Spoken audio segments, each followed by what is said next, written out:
Have you been struggling with your relationship with your mom, or have you recently got no contact?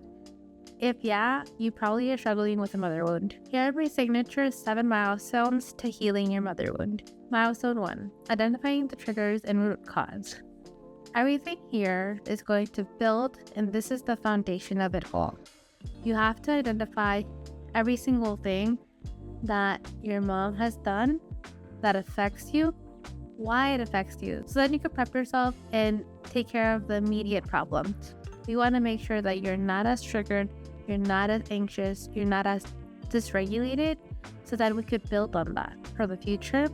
And this is the most important step. A very good example of this is knowing that when your mom calls you lazy, irresponsible, good for nothing is a huge trigger for you, but just knowing isn't enough, and you need to find a solution to that.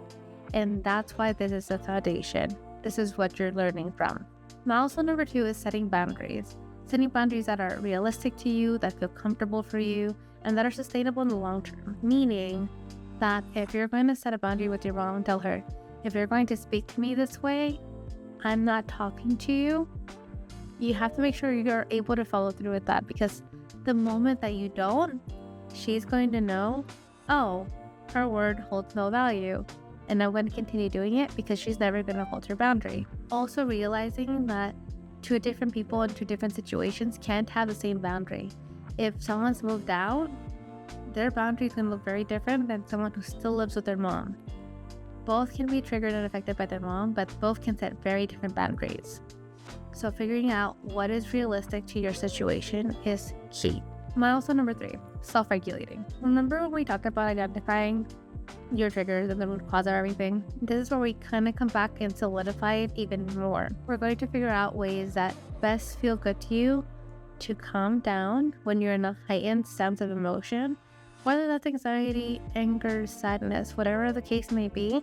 We want to make sure that you go from spiraling for an hour to spiraling for 3 to 5 minutes, and hopefully getting that down more. Because if you're in an intense heightened emotion when you're driving, at work, etc., it's going to ruin your day-to-day life. It's going to ruin your ability to do your work or to live your life. So this is where we really go down to what actually works for you, because what works for you is not going to work for the next person, or might not work for me, right?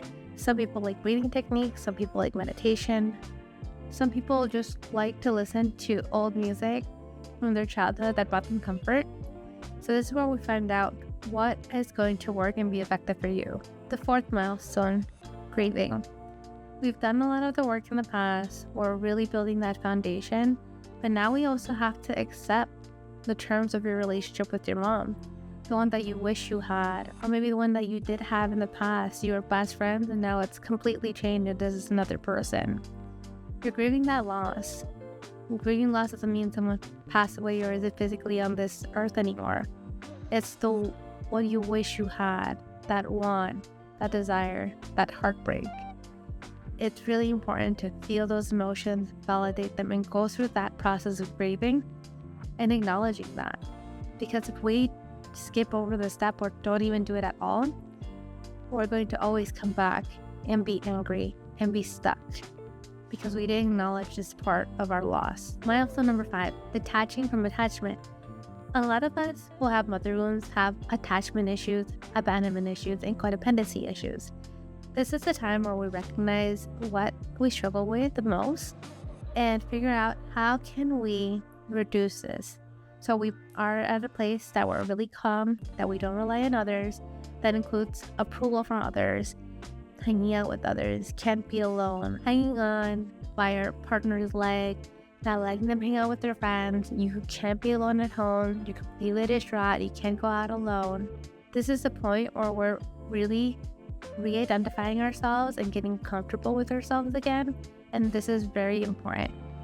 A lot of the times we don't know who we are without other people, without other people's approvals and love and care, because this is what we didn't get from our mom. So as soon as we get it from someone else, we don't let go.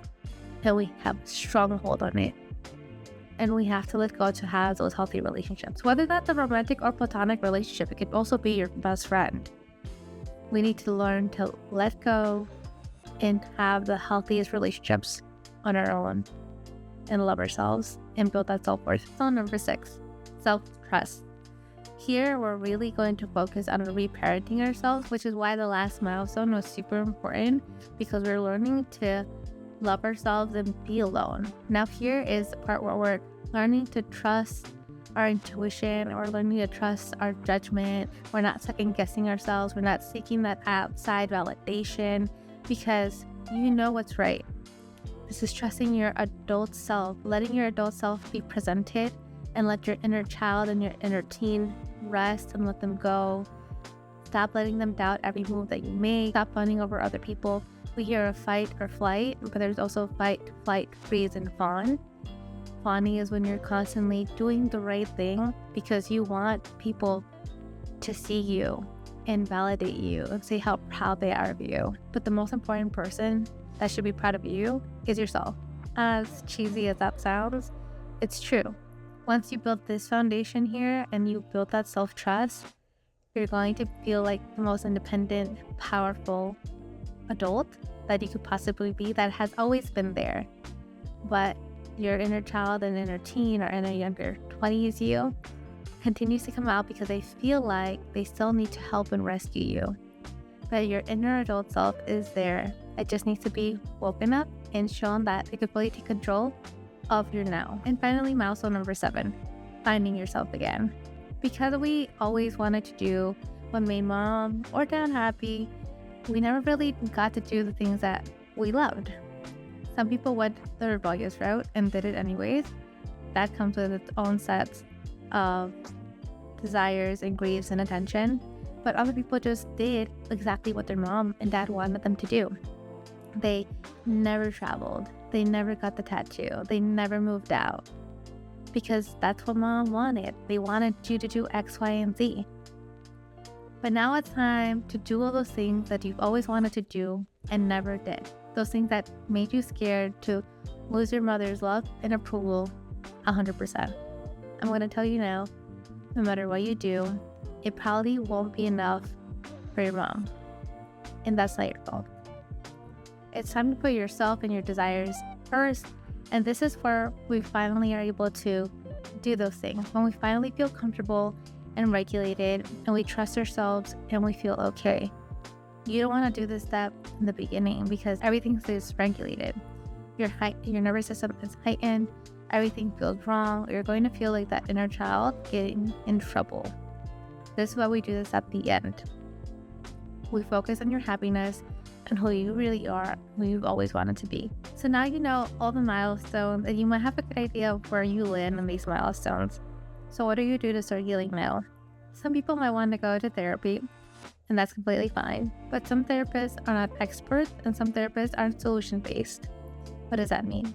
Some therapists don't have an expertise or understanding of growing up with a mother who was abusive, narcissistic, not emotionally intelligent, etc., etc. And even if they do, they might just do talk therapy, which talk therapy isn't bad in and of itself. It works for some people. But when you're trying to heal something like this in your adult life, you want to work on solution-oriented skills and tasks.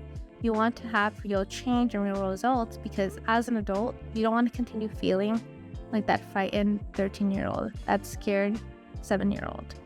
You're an adult now and you should be able to stand up for yourself and feel comfortable in your own body and skin and your decisions. So if not therapy, work with an expert. I help Latinas heal their motherhood and strengthen their relationships with themselves through one-on-one coaching. In my next video, I'll be talking about the signs that will tell you if you have motherhood. See you there.